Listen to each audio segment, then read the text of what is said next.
Support comes from Missouri Forest Products Association, committed to sustainable and sound conservation of the state's forests, which support more than 41,000 Missouri jobs, resulting in a $10 billion industry.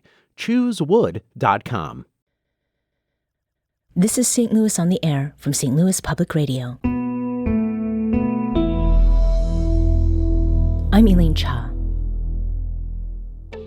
Because you can't use a modern lens to look at trans history, back to 1840, because the terminology, you can't use that terminology research-wise. So recent history is so important.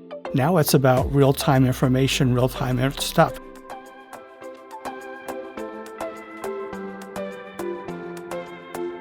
Pride Month, as with past Junes, has arrived with colorful events, parades, and statements of allyship and support from companies and individuals alike.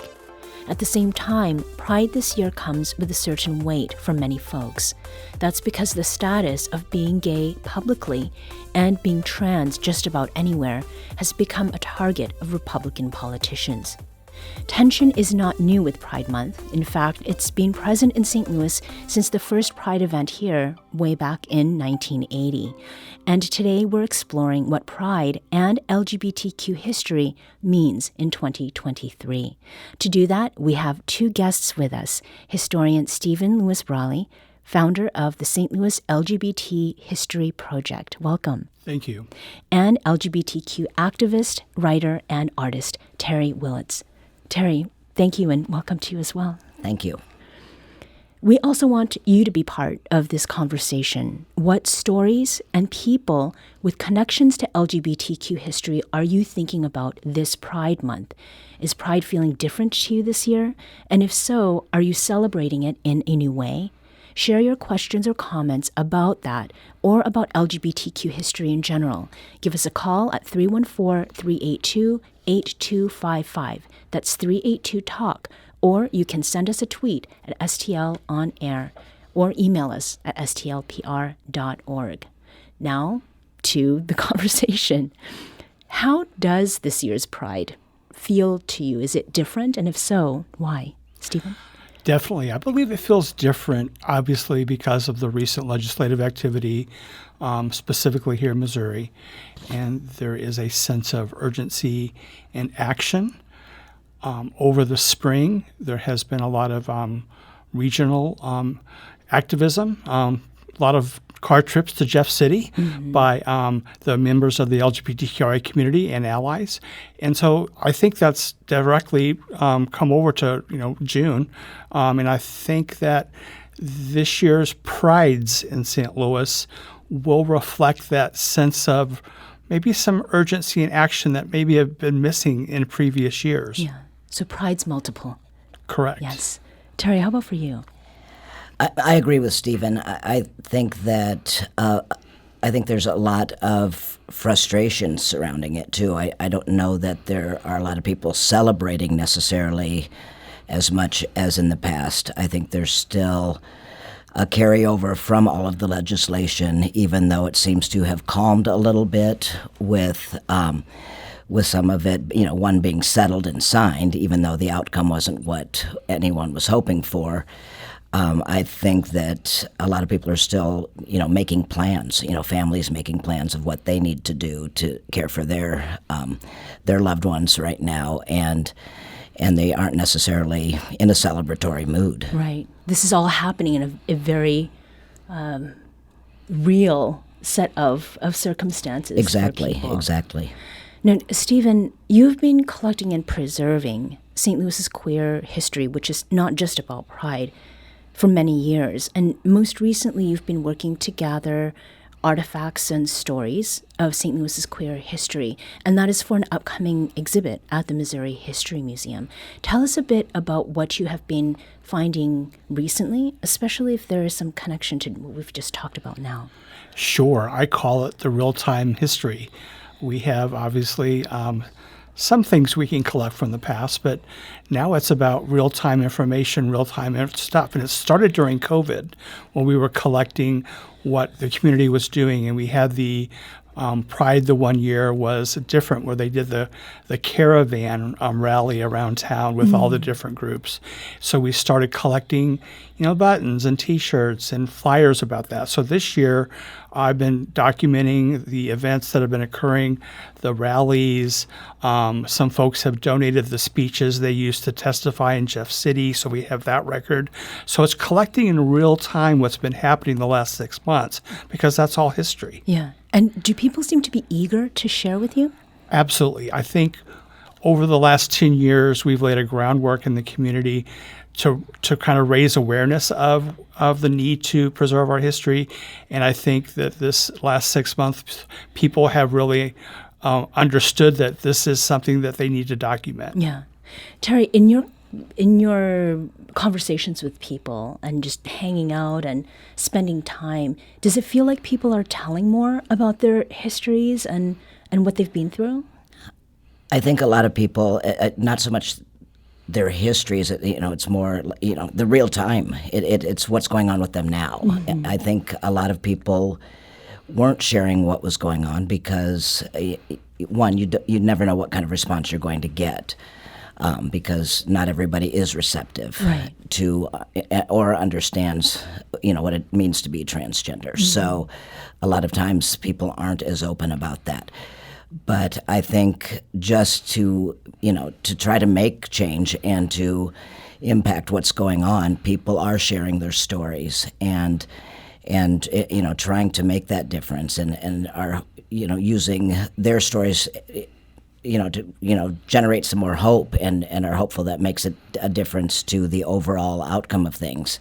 And if nothing else, to let others know that they're not alone in this and that, if they need somebody they can turn to, that there is somebody else out there that they can reach out to. Yeah.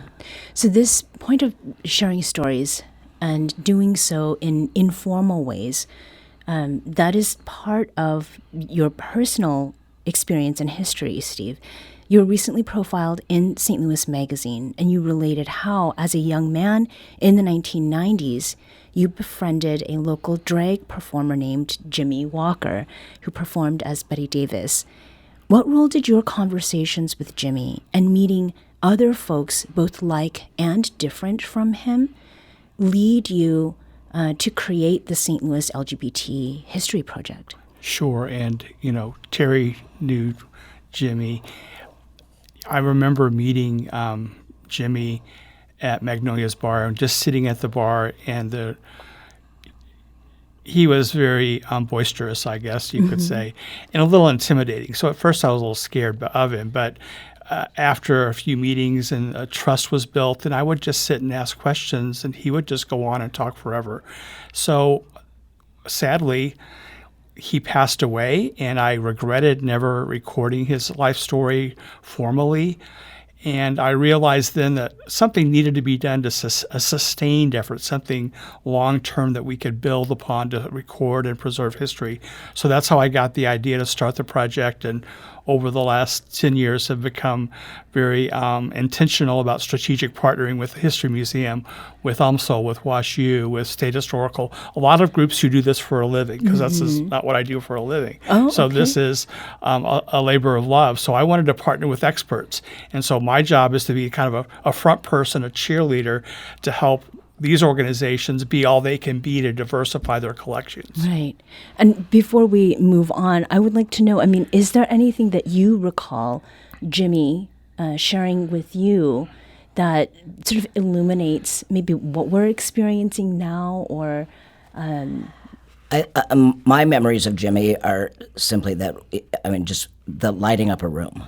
When the stories started flowing, if you were anywhere within earshot, you stopped what you were doing and you listened. Mm-hmm. And to have an outlet now with what Steven's doing, with bringing, any of our history from St. Louis, into the light, and now with the real-time stories, that those would have been completely lost and forgotten, other than the getting together with a group of people and doing the, hey, do you remember when we did this, or do you remember that one night kind of thing. We wouldn't have these. And so when when we hear about an event or something that Steven's doing, and you look back on some of the stuff, or even the things that are being posted on social media, that, when something gets donated to the group and he is posting it.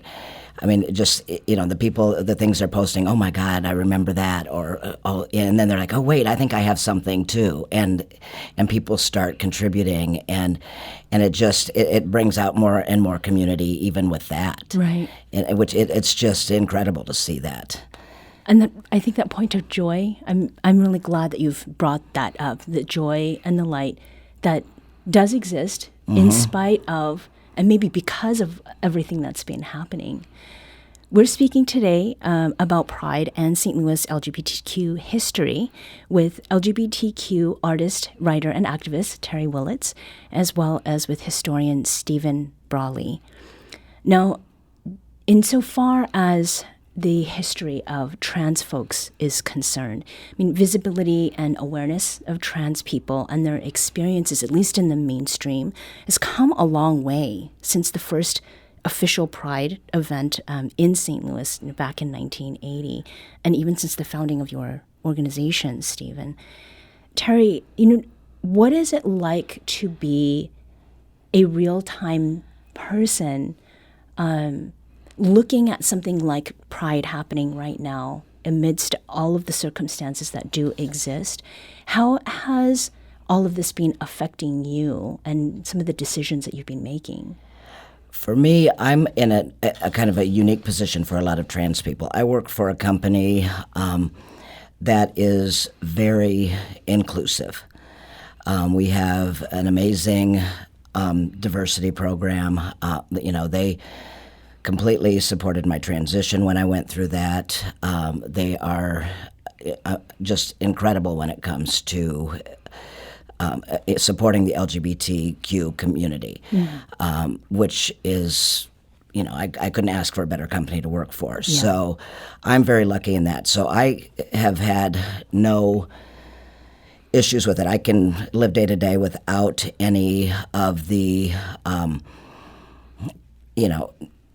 no bigotry at work. I don't have, my coworkers that I work with on a regular basis are supportive. They, I'm just like everybody else kind of thing. So for me, the only thing that is bothersome is when I see the difference in what I experience and what other people experience. And that's the issue. The only thing that I had any issue with in any part of being trans in my life has been when I was going through trying to get the surgeries and came across an issue with insurance. And it was through my work, and they didn't even know that we had a policy that excluded trans care. And when I found that out and brought it to their attention, they immediately changed the policy for our company worldwide. Wow. So they didn't hesitate. Once I found the problem and we discovered it was actually written in our policy, the benefits director changed it. Yeah. Got with the team and they changed it. So I'm very lucky when it comes to that. But then it also makes it very easy for me to see all the differences that I experience and what everybody else is experiencing, and so many other people. Right.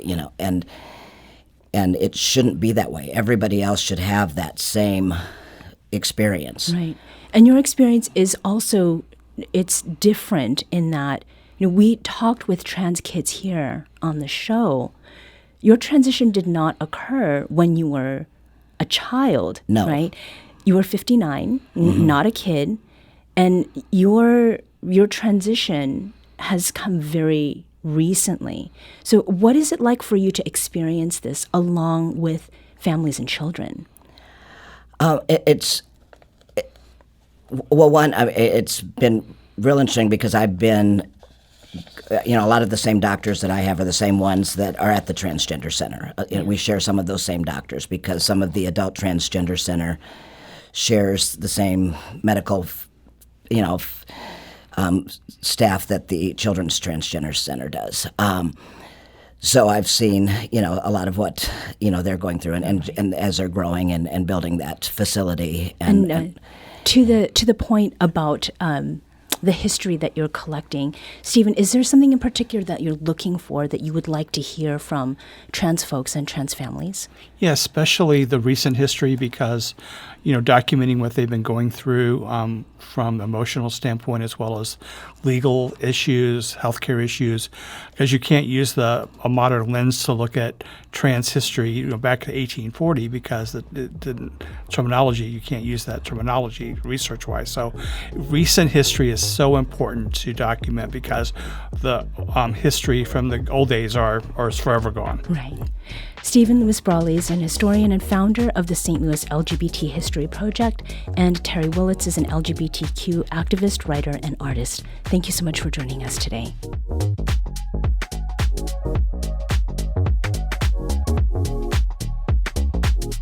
This episode was produced by Danny Wissentowski, with audio engineering and podcast design by Aaron Dorr. Our executive producer is Alex Hoyer.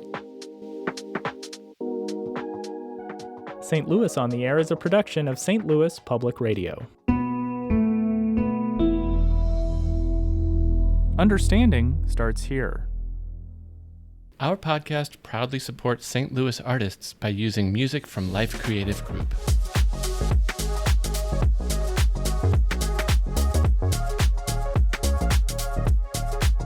Do you find yourself regularly listening to episodes of St. Louis on the Air? Suggest us to a friend you think might enjoy our conversations, and leave us a review and rating on Apple Podcasts on the App Store. It's the simplest way to help people discover our show. Thank you. St. Louis Public Radio is a member-supported service of the University of Missouri St. Louis.